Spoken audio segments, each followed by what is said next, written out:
I stood before the old house on Elmwood Street, a sense of trepidation washing over me. The mansion loomed above, its turrets and gargoyles reaching towards the sky like skeletal fingers. I'd inherited this place from Great-Aunt Elizabeth, a recluse who'd lived here with her husband, Dr. Malcolm. The neighbors whispered about strange noises and lights flickering in the dead of night, but I'd always been a skeptic. As I stepped inside, a chill ran down my spine. The air was thick with dust and the stench of decay. Cobwebs clung to the chandeliers, and the walls seemed to whisper secrets in the creaking of the wooden floorboards. I shivered, despite the sweltering summer heat. The house was a labyrinth, filled with forgotten memories and hidden rooms. I began to explore, my footsteps echoing through the empty halls. Each room was a treasure trove of forgotten relics. Antique furniture, vintage clothes, and dusty tomes lined the shelves. In the attic, I discovered a series of journals belonging to Great-Aunt Elizabeth.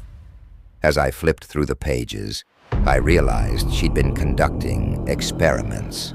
Her writing spoke of an obsession with the afterlife, a desire to communicate with the dead. She'd been using some sort of device, a machine that looked like a cross between a radio and a telegraph.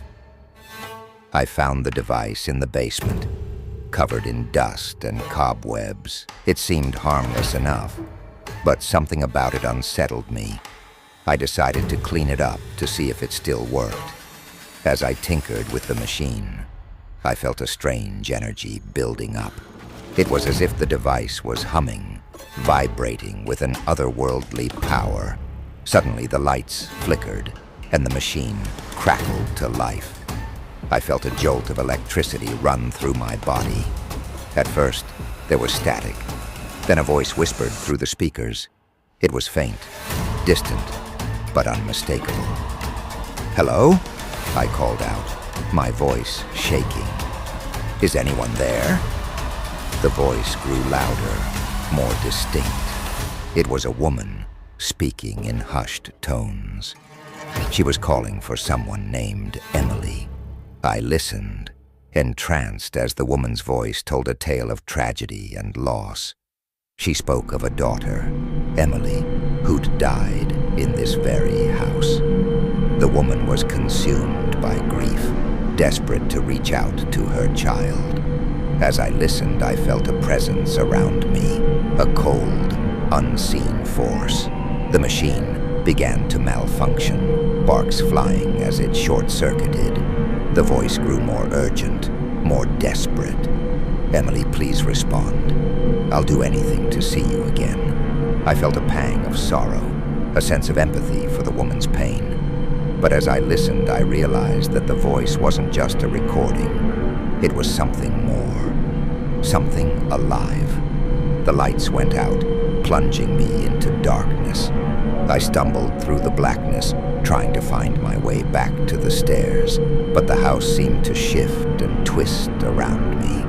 I was lost, disoriented. The voice grew louder, more insistent. "Emily, please."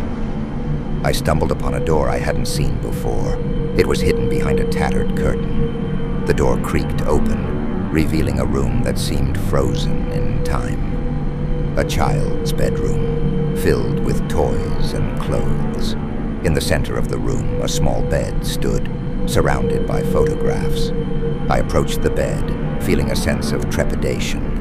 That's when I saw it. A photograph of Great-Aunt Elizabeth, standing beside a young girl. The girl's face was familiar, hauntingly so. It was the face of the woman I'd heard on the machine. I realized, with a jolt of horror, that I'd unleashed something terrible. The woman's voice wasn't just a recording. It was a spirit, trapped between worlds. And I'd set it free. As I stumbled backward, the lights flickered back to life. The machine lay silent, its sparks extinguished. But I knew I wasn't alone. The woman's presence lingered, a cold, malevolent force. I knew I had to get out, to escape the house before it was too late. But as I turned to leave, I saw the photographs on the bed. They were changing, the images shifting. Great Aunt Elizabeth's face was gone, replaced by mine. I was the one standing beside the young girl, and the girl's face was mine, too. I knew then that I was trapped. The house had claimed me, drawing me into its dark, twisted world. I'd never escape. The woman's voice whispered in my ear, "You'll never leave." And as I screamed, the darkness closed in, consuming me whole. When they found me, I was catatonic, curled up in a ball on the floor. The house was quiet, the machine silent. But as they led me away, I saw the photographs on the bed. They'd changed again. This time my face was gone, replaced by the woman's, and the girl's face was gone too. In its place was a message scrawled in red ink. "Welcome home." I was taken away, locked in a mental institution.